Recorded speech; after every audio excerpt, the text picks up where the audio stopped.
Assalomu alaykum. Hurmatli obunachilar, mana dacha Chimyonda joylashgan. Maydoni 240 kvadrat.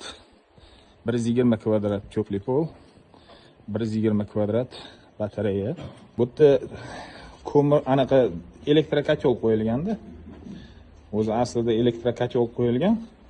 Endi limit hisobiga ko'p yozib yuryapti, bir kunda $100 yozyapti deganiga biz endi ko'mir kotel qo'yib berdik. Sof ko'mir kotellar ekan, TTZda ishlab chiqarilgan, yaxshi ekan, menga yoqdi lekin.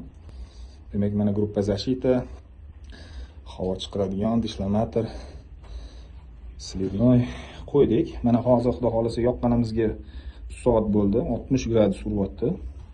Uy isidi pashti 3 soat ichida. Demak, AVR sistema qo'ydik. Avtomatik yonadigan dvijok qo'ydik va buni ichkarida hozir olamiz obzorda. Nasoslarga bog'ladik. Biz to'xtov uzluksiz tok kelishi ta'minotini amalga oshirdik. Demak, hozir kotelimizni ichiga ko'ramiz. Yonish jarayoniga 60 kilo ko'mir zapravka qildik. Endi kitobi bo'yicha 14 soat turish kerak. 14 soat mana 60 gradus ushlab turadi degan. Уже даже 60 dan ham oshdi. Mana xuddi o'sha anaqa kotelning oldingisi bu. Mana oldin polskiy kotel elektrokotel qo'yilgan 3 fazada.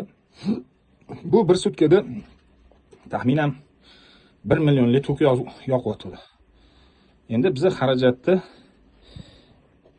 200 minglarga aylantirib tushirdik sutkasiga. Bu dacha, arendaga beriladigan dacha. Batareyalarimiz уже mana oxirgi tochkalarimizdan qizyapti. Qo'lni kuydiradigan darajada. Endi kliyentning o'zi aytdi, polskiy kotelda agar -10, -15 gradusda yoqib qo'yganimizda 2 kunda qizirdi. Bunchalik tez qizimasdi. Hozir bu kotelda juda ham tez qizidi. Uy zaxi ham o'ldi. Bemalol uyda yursak bo'ladi. Mana oxirgi tochka уже issiq.